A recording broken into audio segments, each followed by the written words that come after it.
Okay, welcome back to Speech Talk Live, episode number 53. My name is Jay Yoza. I'm the host of the show, and my co-host is Julie Wu Finkelstein. Besides hosting the show, Julie and I are both mentors for the Coursera's excellent course, Introduction to Public Speaking, which I highly recommend if you're watching this to take that course. It's a 10-week course, absolutely free. And as far as I'm concerned, I think it's one of the best courses that I've come across. And like I said, just because it's free, don't think it's not good. I think it's one of the best courses. I've taken it 5 times, and I highly recommend you take it. So what I want to talk about is confidence. And I come across this excellent book by Thomas Chamorro Premuzic. And he has written this book on confidence that I think kind of really has helped me understand many things, not necessarily in something outside public speaking, but it's allowed me to really understand why it's difficult and how people can really become good at this skill. So he has this grid, which I'm going to explain. I wish I'm going to try to get a permission from him so I could use it whenever I'm presenting. I will send him an email, see if it's possible for us to use it, because he has really explained it well. And it's a quadrant. And on the left side, it's competence, and on the bottom, so the vertical, the horizontal axis is the competence, and the horizontal is confidence, right? So it's a grid, and he starts looking at it from the lower right grade. Okay, so the lower right he calls it the incompetent confident. Now, what that means is that you have low competence because, on the vertical axis, you have a competence, so it's low, high, and on the confidence, it's low, high, right? So the lower right is low competence and high confidence. Now, the interesting thing is there are a lot of people out there who think they're very good at public speaking because they speak with friends, they might be even speaking at work, but nobody's really telling them that, hey, you're not coming across. They basically find some reasons to blame it on somebody or whatever, okay? Or bad luck or whatever. They're not looking at it inwardly to see maybe it's their skills that's preventing from succeeding. Those people probably are not likely to be helped because they just are delusional, thinking that they're too good, so they're not even going to. So they don't really fall into this lower right quadrant. The ones that are incompetent, confident are the people with self-knowledge. So like if you're watching this and you want to improve your public speaking skill, and let's say up to this point you haven't really given much thought to it, you probably fall into that category of being an incompetent confident. And what that does is that it's good that you are watching it, means that you want to get some feedback. Now, it could be feedback from, I don't know whether your friend can give you a feedback, but somebody, and that is another problem altogether that's outside the scope of this discussion, is where do you get that feedback? At this point, I'm assuming you're going to give yourself the feedback that, I had this meeting and I thought I did a good job, but somehow it didn't go well. And you start having some doubt that maybe it might be your communication skills. So at that point, you now are lowering your confidence and you're moving yourself into the lower left quadrant, which is low confidence and low competence. Now, the thing to notice here is that a lot of people remain there thinking like, oh, I just suck at public speaking and I just don't even have confidence. Those people will remain there. They're not even going to do anything about it. But in your case, you do want to do something about it. So what you're going to do here is to improve. Now, how do you improve it? You take the Coursera course. You start find an accountability buddy, like I do with Julie, who can give you some constructive feedback. You will do a 330 challenge, and you're going to start becoming more and more competent. So as you're becoming more and more competent, you're now going to move up the grid into the upper left quadrant.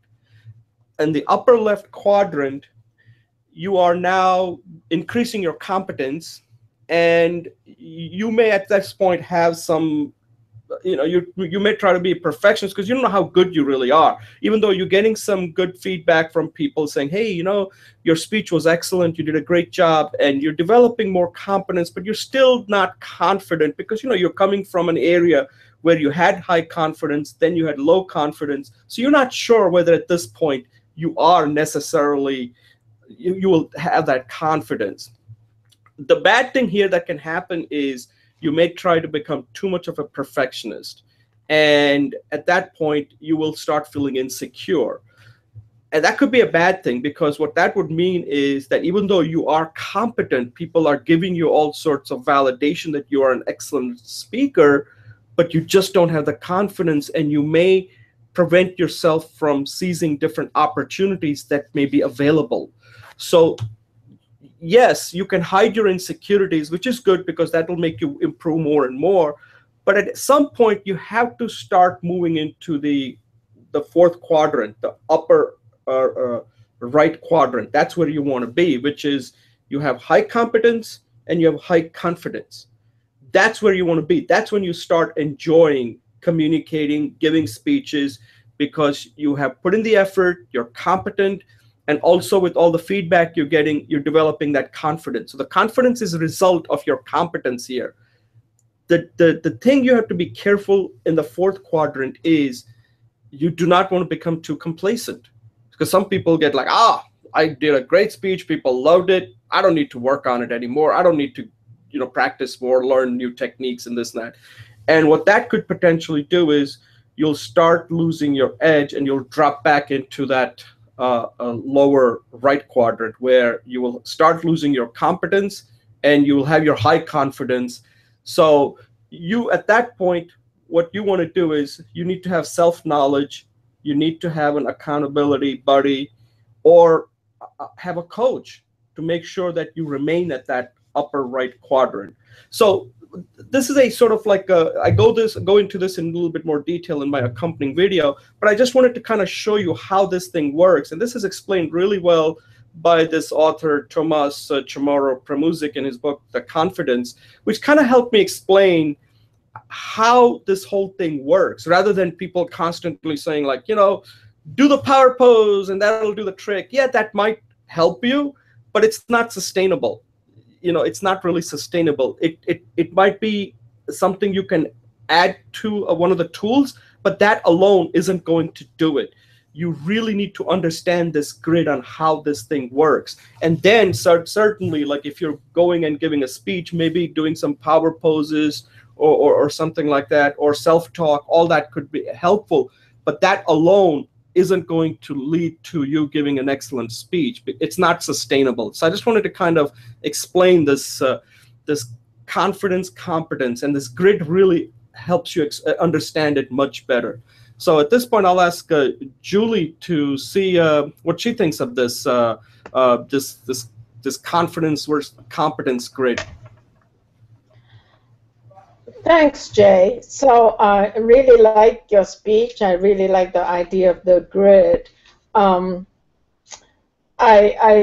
think one of the things I really like about it is the we're both systems analysts, so the analytical aspect of being able to kind of self-diagnose, and then also you can recommend action plans. So the low was very interesting that he started off with the low competence, high confidence area. And I like the idea that you have a suggestion for each of the quadrants. And I believe as we migrate from the lower left, which is low confidence, to the high competence, high confidence, your suggestion is once we get there, we have to keep at it. And actually, the baseline changes, right? Because now that we're so good, we can drop back down. And I think you mentioned that in your speech, you drop back down to low competence, and then you can rework that. So that could be a very dynamic process. So I thought it was interesting that it's really like a methodology. It's a way of looking at things over and over again, repeating the wheel. The only thing I would be curious about is, when you talk about confidence, that there may be something else. Is confidence about yourself versus confidence about your skill level? So, like, I could have, like, for myself, for example, I have pretty low confidence in my public speaking, as you well know, especially in the area of online presentations. But I have pretty high confidence in my ability to learn.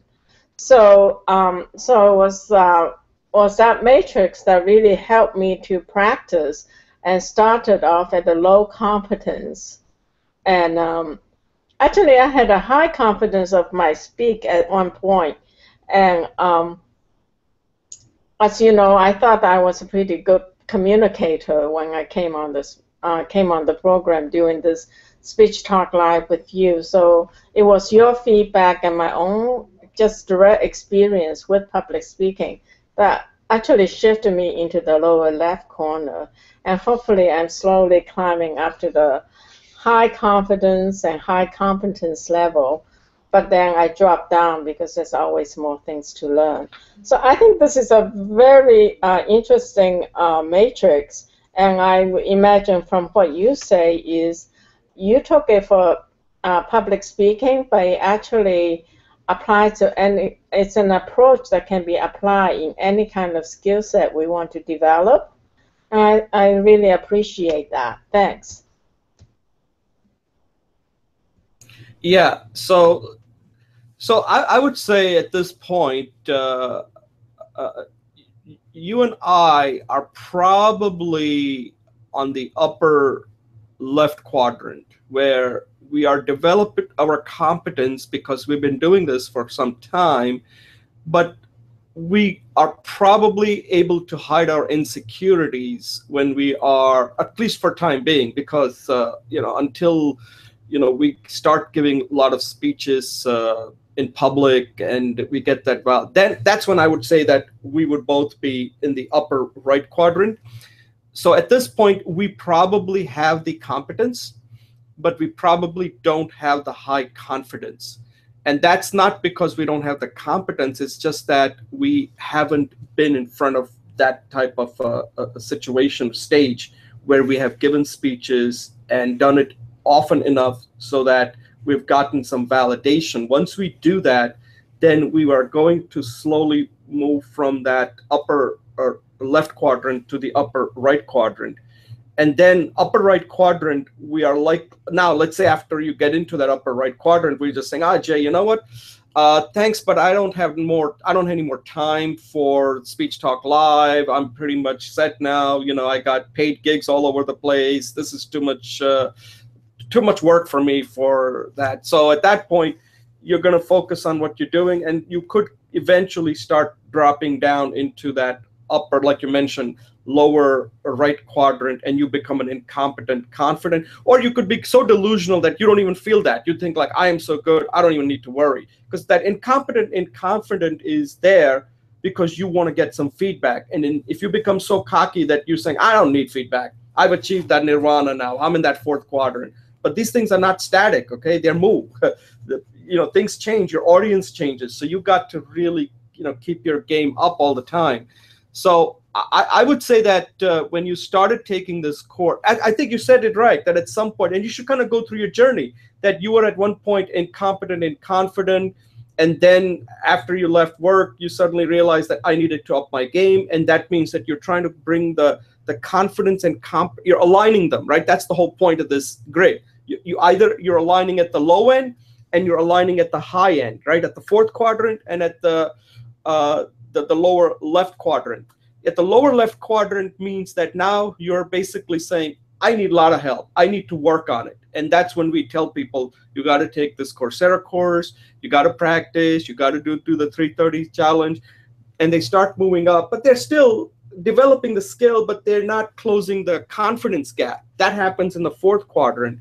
So I like the way this works. And I think you're right that this applies not just to public speaking. So in your case, what you mentioned is in your public speaking, I would say that you're probably at this point, unless you start giving a lot of public speeches in front of a lot of people, you're definitely in the low upper left quadrant, and slowly the arrow is pointing towards the right. Okay, the question is how quickly you can get there.